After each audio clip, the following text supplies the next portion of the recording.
On this episode of Supervision Simplified, we are talking about the management, engagement, growth, and development of clinicians from baby to baddie. Wait, is that appropriate? I don't know. Anyway, I think so. Tune in so you can see what we're talking about.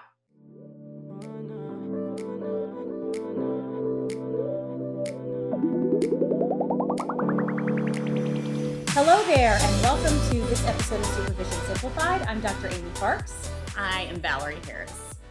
and we are excited to have you joining us today. Today, we're going to be talking about an interesting topic that some people have been asking us about and that we've had some experience around. And so we thought we would have a conversation kind of on a high level about this today, and also invite you to really think through this as we're discussing it and see if there are areas where you'd like us to dive deeper, because we definitely think that there are some areas here that deserve more nuanced conversation. But we want to talk today about the differences between supervising new graduates and brand new, we affectionately call baby clinicians, and the difference between supervising those clinicians and supervising more experienced clinicians. So those clinicians that are maybe more experienced might be either um, coming at this career from maybe a different licensure field. Maybe they've been a QMHP or a mental health technician or something like that in the field somewhere else, and they're moving into licensure. So it's maybe a new pathway in the same career. Or even, I think, an appropriate sort of part of this conversation is someone who is looking at this career as a second career. So who's Mhm. been in, you know, the business world or been in the workplace and has had, structured managerial experiences and work experiences that are related to the supervisory relationship, but this is a very different sort of field. And so that, I think, counts as sort of an experienced clinician. And then also as, like the hot kind of high level clinician, I don't know, what do we call ourselves? Like elite? I don't know. As Experience. clinicians who are experienced, yes, extremely experienced clinicians, we're often supervising already clinicians that are supervisors, so soup of soup.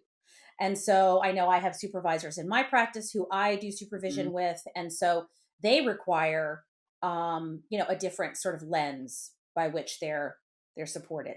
So we're going to have that conversation today. And so I want to start with, because you, Valarie, have this incredible teaching practice in Tennessee, and so I know that you have a great lens on the learning needs and the Mhm. learning need differences between this new graduate. And I don't mean to be pejorative by saying baby clinician. I'm really not Right. meaning it that. No, I just, no. like it's just a term of endearment. But with this Yes. new graduate, so this new supervisee, brand new to the field, the learning needs and how they differ, and how, this foundational skill building, how it differs from like maybe refinement and specialization that might be required for a more experienced clinician or second year clinician. What are Yeah. your thoughts about that? So in our practice, or in my practice, it's kind of funny. We actually usually refer to our interns as the baby clinicians because they are the Got it. baby babies. And yes, it's never pejorative. It's more of a term of endearment, but also to remind everyone just how new they are. And so because that calls for different types of engagement, different um, skills, different expectations on them. And so a lot of times, it's important to remember that they're really nervous and they're overwhelmed and they're not only trying to navigate um being a clinician or starting to do clinical work, having only done clinical work usually up to that point with, let's say, another student, but also they're generally trying to engage a whole new team of people in a new system altogether. And so there's a lot that happens for them that adds to that complexity. Whereas if it's, a master's level clinician who's still a newer clinician, if they work in the practice, like chances are they were an intern, so they're already past that point. So we like to refer to them as babies so that people understand that we need to care for them and look out for them. So it's Hmm. definitely more endearing. And I would say that for the interns, and they just continue to always be my favorite. And that doesn't mean I don't love the master's level either. It's kind of like children. At every stage, there are different things you look forward to and different things that happen. And so with the interns, what's so nice is, and what you really have to watch for is for them, there's obviously a lot of imposter syndrome. A lot of, in our practice, they've observed other clinicians. So we have to really watch that they are not trying to emulate another clinician and that they're more so focused on the skill set. We look a lot more to helping them with the assessment piece. So those are really big things for them is I've never done an intake. Like, what are all the Right. things that need to be said? What does an intentional intake look like? What, because that's your starting point. And if you don't, to me, if you don't have a thorough intake, how are you going to develop the right treatment plan or diagnosis or, and that goes back to the, systems theory. A lot of times that gets just skipped over. A lot of times Hmm. substance abuse gets washed over or skipped over. And if it's not a primary problem that they're coming in for, then they just may ask about drugs and alcohol, but they're not doing anything really thorough around that. So there's a lot of ways that you can start with the wrong footing by not doing a really comprehensive intake assessment. So Hmm. understanding the paperwork is important for wherever they are going to be at, making sure that they know what the actual policies and procedures and informed consent say and what Hmm. we're asking in those intake questions and why we're asking them. Like what are we trying to get out of that information? So a lot of it is very skills based, and it's not the skills of just the counselor, it's a little more of those higher level skills of assessment and the intake process, and then also transference and counter transference, of course, understanding that. Hmm. I would say with the master's level, they tend to they get better and better at those primary skills of intake and building treatment plan goals and things of that nature. Where I see them struggle, especially in our practice, which could be different than a lot of other practices because of the high risk and the trauma focus. But a lot of it is there's always between an intern and a master's level, there's always at least one time that there's the suicidal client and the Hmm. what do I do? So Sure. we walk them through that, look at how we work with that. So that's always something that's going to come up. The other piece for them, I think, is a lot of just managing their caseload and managing their capacity levels and Mm-hmm.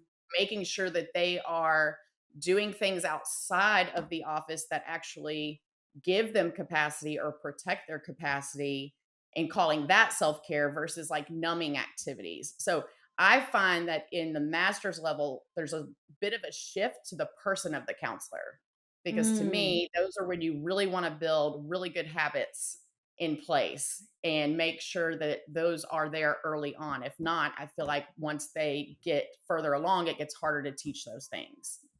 Yeah, I So love those are thinking kind of like about Yeah, I love thinking about, so you're sort of talking about two different things. You're talking about first sort of learning needs, like, these foundational skills like biopsychosocials, the Mhm. intake, some of the basic sort of counseling techniques, um, how to do paperwork, what the informed consent looks like, some of those things.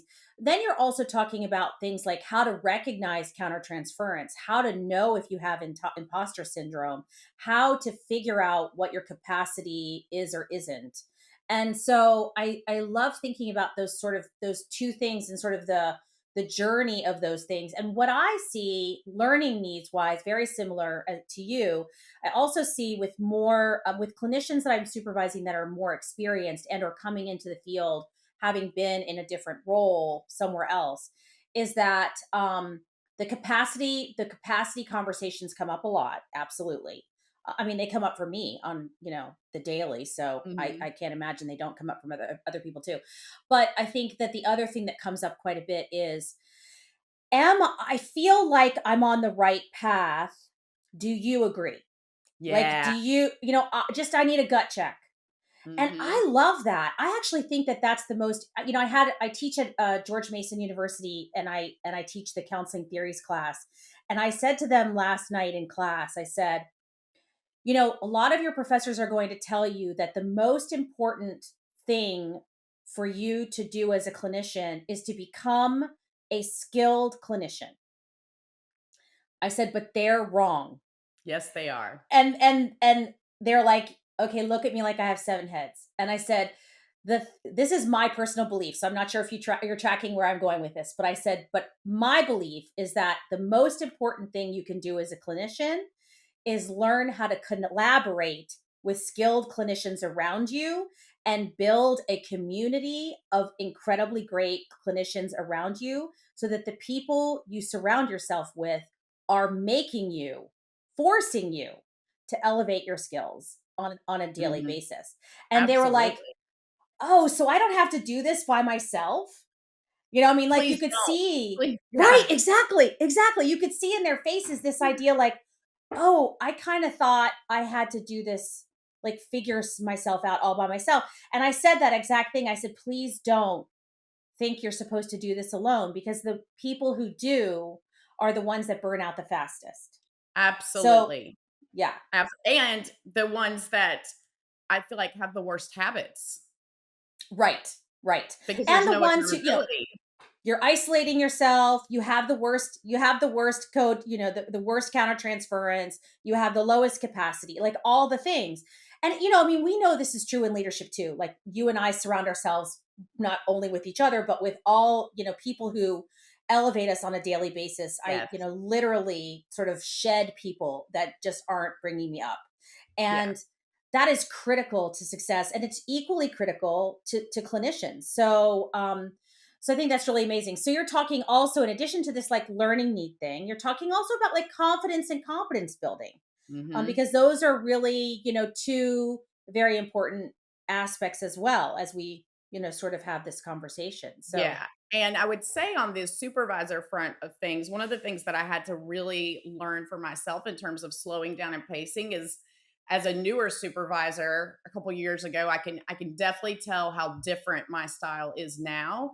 It's sort of like the newer counselor who is becomes accustomed to giving answers or, making lots of suggestions versus learning the art of allowing the client to be their own expert so that they can benefit from that. And so, in the way that we want to teach a client to more or less be their own therapist or reparent it themselves, um, in working with newer clinicians, it's that same thing. So, yes, you want maybe it is they want a gut check, and so they're going to ask me a question, and as a newer supervisor, I would just go right into answer mode to give them all the things. hmm I'm more hmm likely to give some answers for student interns because they don't have a baseline from which to draw things from, and they really do need that direct feedback.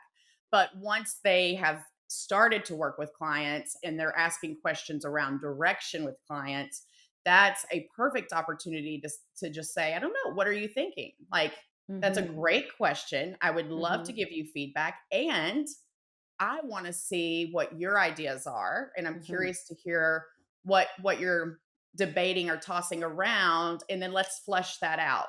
And so I've noticed that in the time that I've done that, they take more clinical risk on their own.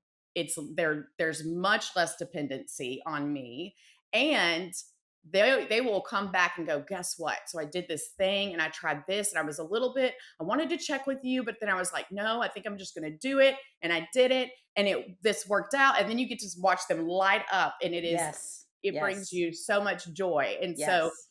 I would say that process is so important as a newer supervisor as well is to make sure that you're allowing them to learn how to be that skilled clinician versus just giving them all the answers. Yeah. So one of the things you're saying to do is really practice adjusting your supervisory style. So with these newer clinicians, you start out very, kind of directive and supportive, and Mhm. then you move to a more consultative and collaborative Yep. style, as they become more experienced and as clinicians come in for supervision that are more seasoned. Yeah, and it's Yeah. so that they can build that confidence. Yeah. And I noticed that when I didn't do that before, they would get stuck in certain places and they really just didn't feel the confidence, and they almost it was almost that consumerism type thing or transactional of I just need you to tell me what to do. Right. And it wasn't benefiting anyone. It doesn't No. benefit the supervisor. It doesn't, if anything, you can only have so many of those types of supervisees, or a supervisor won't have capacity. So Right. Right. it sometimes now it just is a matter of body doubling. I may have someone that has high risk clients and they need to respond to an email, and they're anxious about it just because there's a lot of complexity, and I'll ask, are you asking me to proofread this, or do you need co-regulation as you do this, or a body double? And they're like, I think I just need the co-regulation. I think I just Mhm. need to Mhm. have like you in there, and I know what I want to say, and then you just high level view it and see if there's anything else you might tweak. Mhm. Versus had I not done it that way, I think they would be wanting me to do more of that. So Yeah. they're willing to take on these risks and they still want you there. But it makes me think of it again, this is not pejorative, but it makes me think of children when they're growing up. You know what Sure. I mean? Like Sure. you do it for them, Right. then you do it with them, and then you watch them do it. Right. And that Absolutely. seems to Absolutely. work really well, and they still want you there to watch them do it, because that, to me, it creates that secure base, which I Right. think there should be relationally. So that really speaks to like feedback frequency also and your style. So you might examine how the frequency, the style, the depth of feedback is different and is needed between a new clinician or a new supervisee and an experienced supervisee, including the need for, more frequent feedback and a more structured check-ins for newer clinicians and maybe looser feedback and check ins for more Mhm. experienced clinicians, not letting go, of course, of the responsibilities of supervision that are under your license and the requirements of your state, but also considering how much, road do I want to give them to run on? And how much confidence do they feel, and how do I need to run alongside the bike, as they're riding along the road? Do they need training wheels, or can I just stand here and watch them, and if they flip into the ditch, I can run over and, I'm thinking about when I, was with my 5-year-old grandson and he's learning to ride a bike and he still hasn't taken off the training wheels, but he has the training wheels and I Mhm. could hold, he has a train, I can hold him and run with him. And then there was a point I could just watch him and he'd fall over Yep. and he'd have a little temper, like little fuss, and I would just run over and pick him back up and he would just keep going. But, and eventually he'll get to the point where he can ride completely without someone out there picking him up, fall Yep. over and pick himself up. And then, of course, again, eventually he'll take off his training wheels and he'll zoom down the street and he'll be riding to the mall. But hopefully not at 5. But eventually, that's the whole goal, right? That's what we want. Absolutely. And then one day he's going to teach someone else to ride a bike. So all of Yes. this is sort of the metaphor for, where we're going to.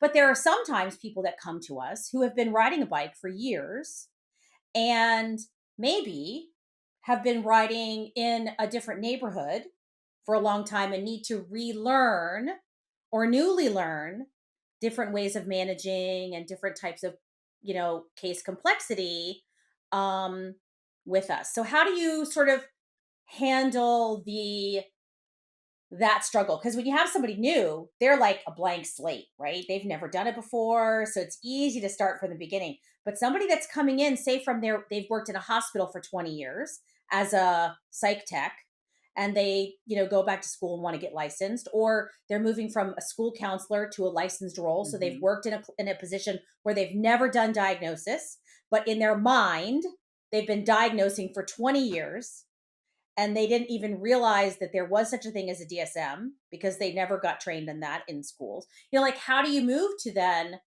sort of having to actually force some correction?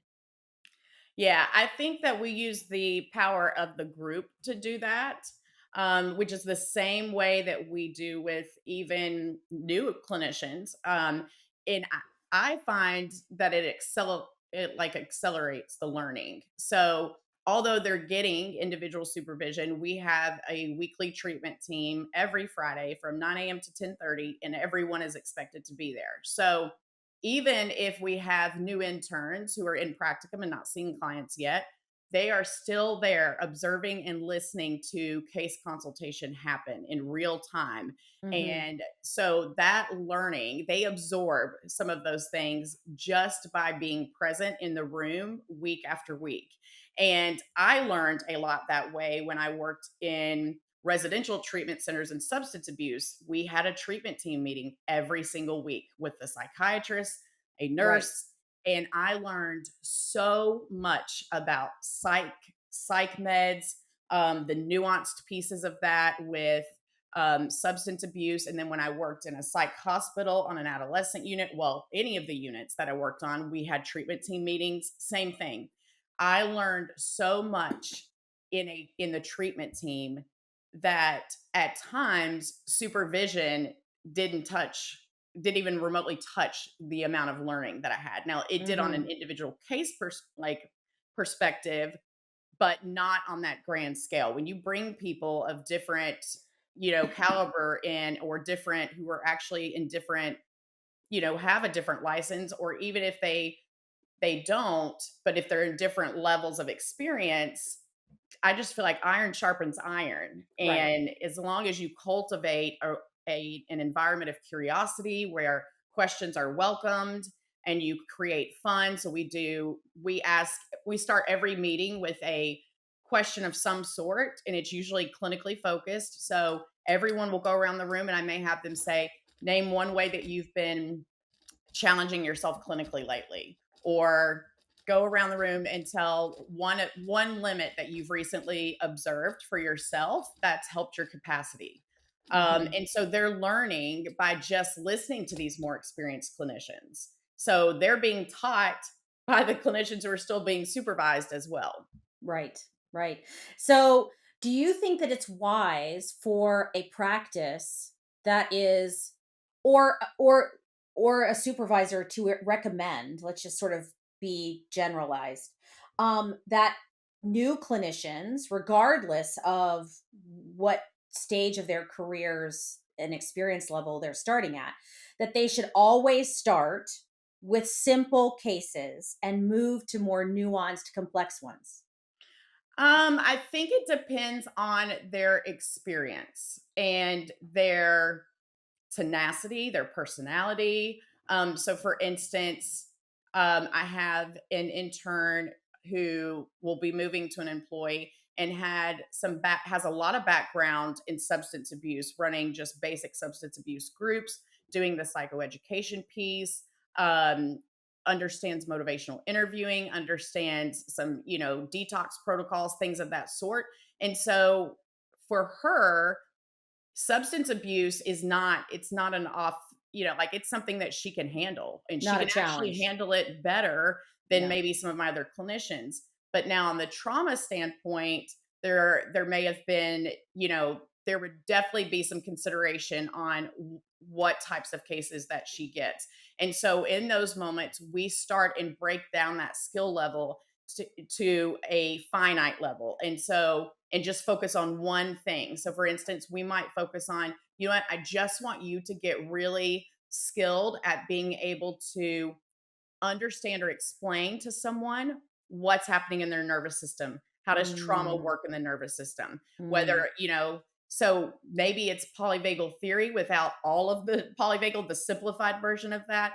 Maybe it's just learning one intervention that can offer a state shift in that nervous system. So, really just kind of streamlining so that they don't feel like they have to learn everything all at once, and right. then taking that skill or that intervention and applying that to their current cases till they're really comfortable with it. And then usually for us, And we do then a lot of co-treating. So mhm, if they get someone who does have a lot of trauma, who's going to need something, that they're not able to offer, they can still do their basic stuff and build in coping skills, give them some psychoeducation, and then share that case with another clinician who could do that trauma work. And again, they're co regulated because they're side by side working, in not literally, but in theory, and they're leveling up each other. right, right. And So then I guess I also believe in power in numbers. yeah. And, but once I will say this, and when we have master's level clinicians, and most of ours are all trained in some sort of trauma modality, whether it's EMDR, brain spotting, something. We still keep an eye on how many high risk clients they have. And we Hmm. really do try to watch that very closely, to make sure that we are spreading that love. And sometimes that means, hey, this client with DID is going to need two therapists, Yeah. because Yeah. you already have a lot of clients, you already have two clients with DID, and Right. you have one. Like, we're going to need to share that case. So that would be a common challenge, I would think, with as you sort of think about supervising more experienced clinicians too, because I would think, well, I know that one of the things that might be a challenge is maintaining motivation, also maybe often taking on or being assigned the more complex cases because they're more experienced, and also even the idea of avoiding stagnation. You've done something the same way over and over and over again, and maybe there's a new way, maybe there's a Yes. different way. And so I think that that's kind of a common challenge with that sort of phase of development versus the common challenges of moving from like student to professional. Or Yeah. maybe a person who is coming at their role, maybe having been a stay at home mom for a period of time and having Mhm. a whole different kind of identity, and then moving into the workplace outside of the home and having a whole, like a whole different responsibility where people have expectations and they have metrics and payroll Yes. and blah blah blah, which is very different from the role of being a parent. Right. And in one so we've had to get creative in a lot of different ways, because 90% of our clients, of the, 150, 160 sessions a week, 90% of them are complex cases in some Hmm. capacity.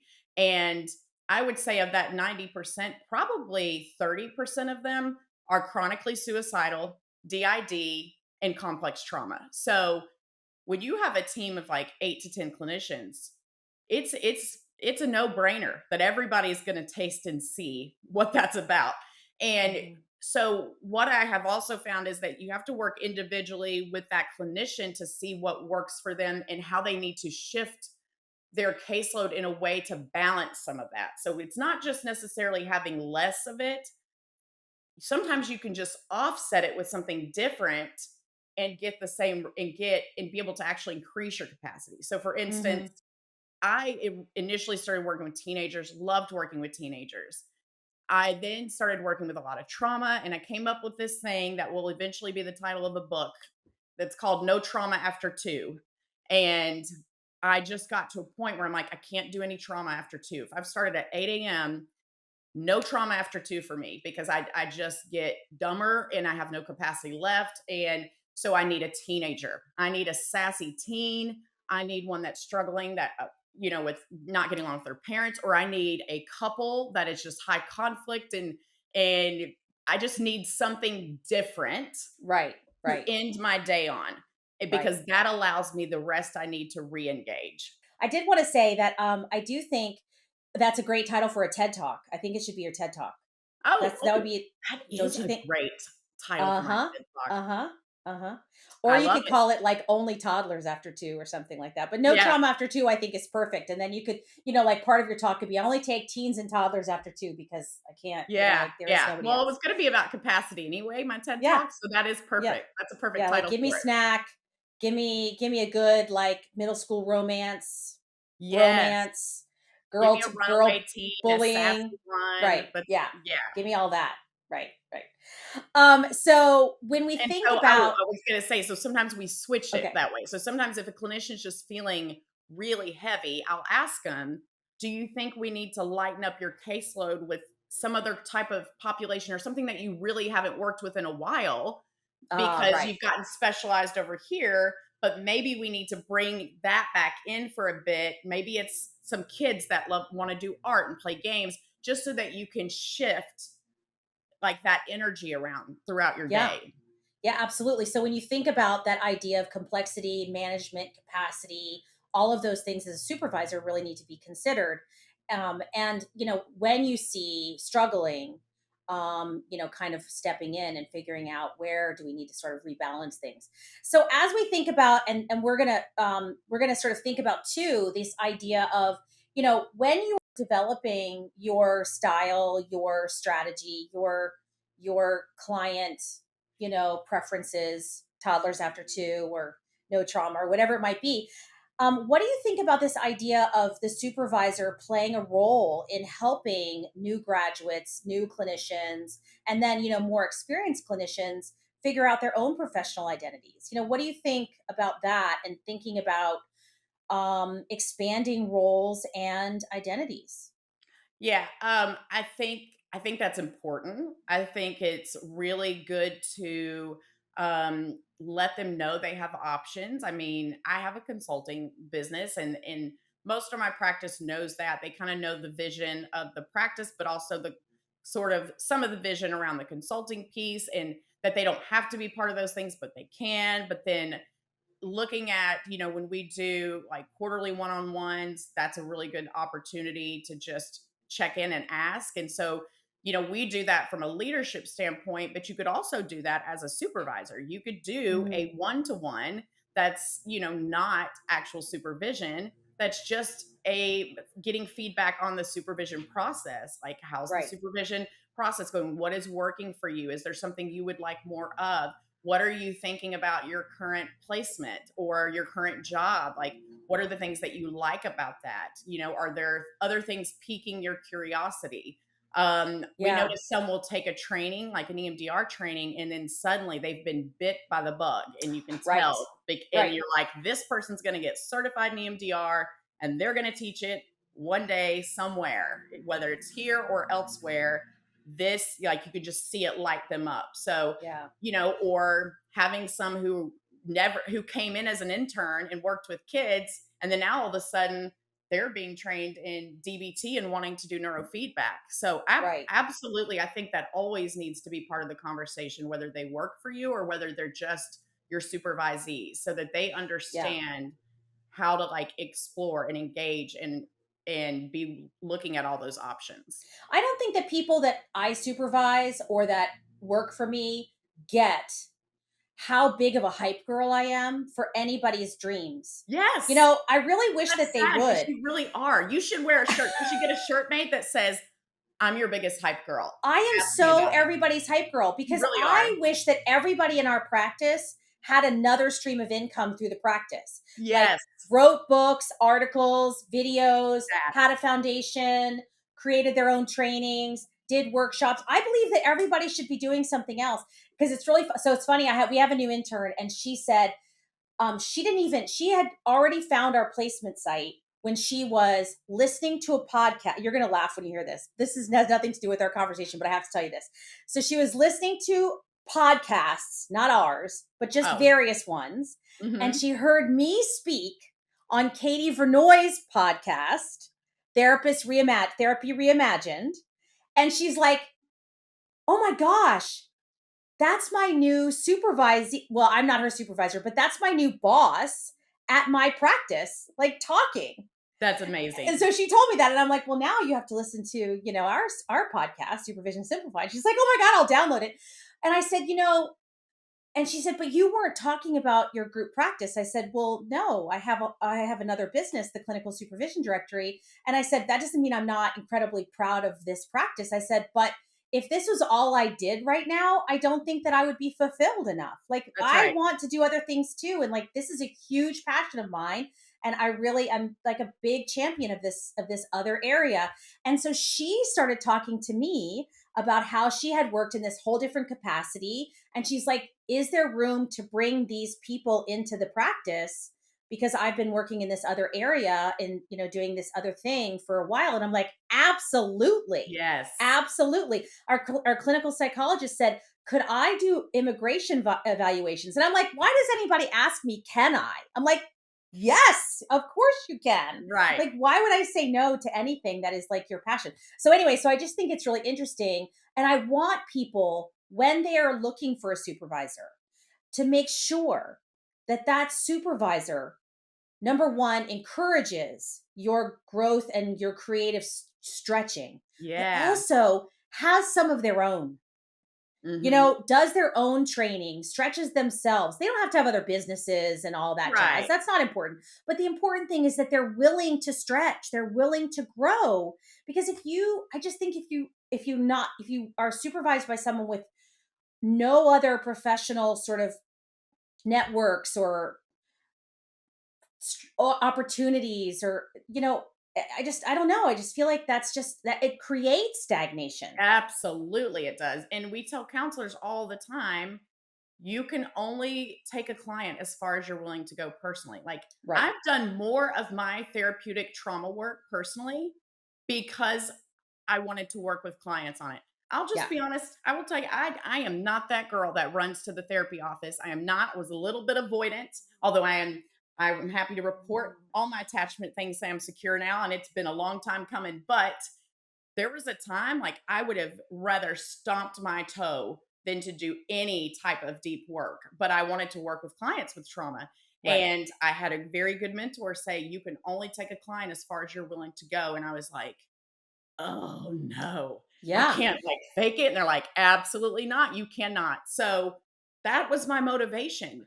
But Yeah. it doesn't matter that that was the motivation because it got me there. And so the same thing with supervisors. I think if you want your supervisees to be of a certain caliber or to have a certain impact in the field, then you need to be emulating that and you need to be Absolutely. doing that work even if you feel like you I've taken probably like you 150, it feels like 150 trainings, and yet We I'm have. about to take We've an been art doing this for our whole training. lives. Yeah, a Yes, million. and I'm Yeah. gonna be trained in art. And I was like, maybe I don't need it because I'm not seeing as many clients. And I'm like, no, I need Right. to because some of my therapists are gonna get trained in it and I'm going to supervise them. So Right. therefore, I should be trained in this modality as well. Yep. So Yep. that I show them I'm never gonna stop growing, no matter how Right. many clients I have. Right. Agree with that 100%. And one of the 1,000%. And one of the things and that I think is really important to think about is this idea of handling resistance around that. Ooh, And then a level of overconfidence saying, well, I've already done it this way for so long. I'm not really willing to start learning about EMDR, brain spotting or art or, DBT or any of these other techniques. And we've that had kind of that comes happen. from this like there I think that comes from an overconfidence and or maybe an insecurity around like both, maybe a little bit of I think it both, comes like from arrogance. I think it's a little bit of entitlement, to be yes. honest, because Yes, yes. humility would say that you don't if you think you're the smartest person in the room, that's a problem. Yeah. You know what I mean? Like, even you and I with our, uh, the amount of training we've had and the education, we are still not the smartest people in the room compared to being able to bring in people from all walks of life with different Right. experiences who can grow us in different ways. So, and I also would say in a practice, so I send out when they first start with us, they get a supervision assessment.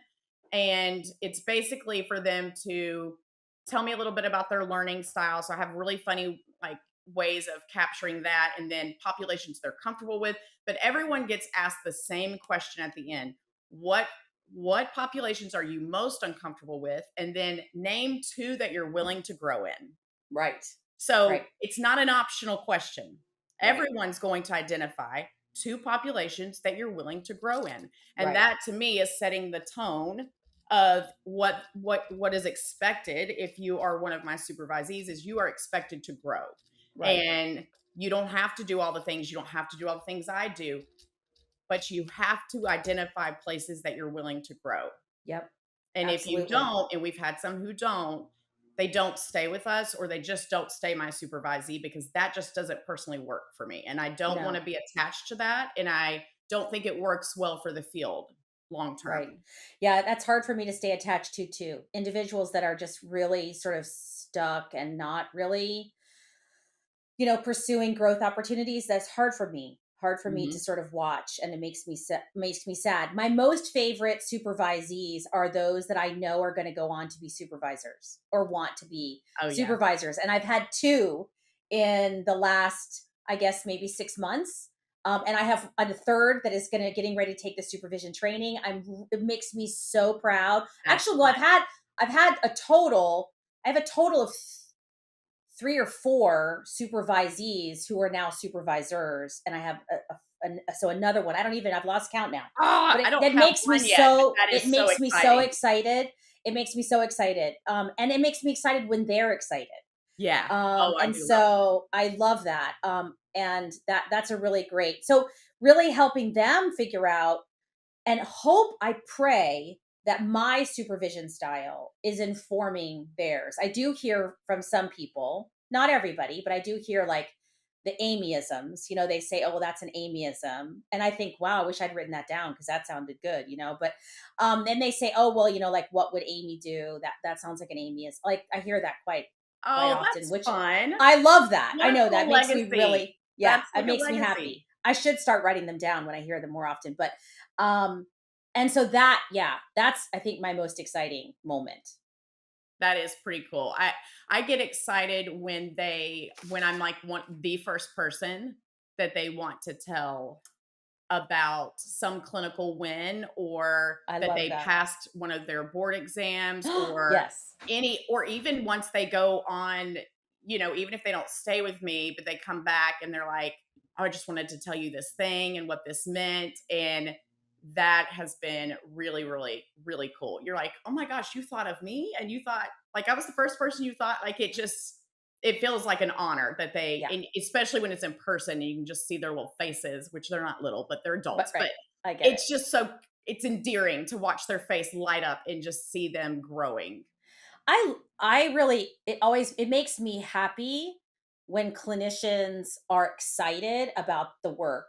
And it makes Yes. me happy to be excited about the work. So, like somebody was asking on social media the other day, like, do you still love this or do you still love that? And I had to think for a little bit because there are many days where I don't love certain things. Mhm. And could even use the word hate because it feels that strongly. I feel that strongly that this is not a good day. And I don't want to live in that. That doesn't feel good. And so I really want to make sure that more days are days that, at least we really like this, and Mhm. or, hopefully love it, than not. And that energy comes across in our supervision, because I think Yeah. no matter what stage you're in, if you're not happy being a supervisor and you don't like it, you should definitely not do it. No. No, Right. same thing for a teaching practice. That's one of the first things I say is if you don't like mentoring and you don't like being an educator, like if your heart is not around being a lifelong learner or an educator or a mentor of some sort, please, if you're going to do a teaching practice, please put someone else in charge. Just don't. Like Right. if you get annoyed at having to stop and show people how to do things or answer questions, like it's probably not your jam. If you're just doing this to make money, don't. Yeah. Don't. Yeah. Like there are other ways to make revenue that will make you happier, and you can do that with a second business or whatever. Like don't put people in the middle of that. But if you're someone who just naturally likes to be that mentor to the new person that comes, or and that's been the nice thing in my practice is I'm currently the site supervisor and I love that role, but over time I'm going to need to step down from parts of that role. And I already have some clinicians who have come and said, they're about to get licensed and they're already thinking long term. And they're like, I feel like I would really like to work with the interns because I always get Mm. excited when we have a new intern and I like Mhm. showing them this or having them in session. And so you can see those natural things coming up for them and that desire. And that's the kind of person that you want to Yeah. encourage to do those things. Yeah. So we want to invite our listeners to give us some feedback on social media, on YouTube, however, Instagram, Facebook, about TikTok. yeah, TikTok, our conversation today. And, let us know, what kinds of things are you doing in your supervision practice and your supervision work? Are you a supervisee? How has that experience been for you? How are things different with the new clinician versus a more experienced clinician? And we'd love to get your feedback. And meanwhile, thank you so much for tuning into this episode of Supervision Simplified. Remember that the revolution starts here. And don't forget to subscribe if you haven't already to Supervision Simplified, and share it with your friends and colleagues. We also really want those comments that we mentioned before, your stories, your feedback. So be sure to let us have those, and be sure to, so that we can be sure to know that we're talking about what really interests you the most. So Yes. until next time, keep on simplifying and elevating your supervision game. Bye. Bye.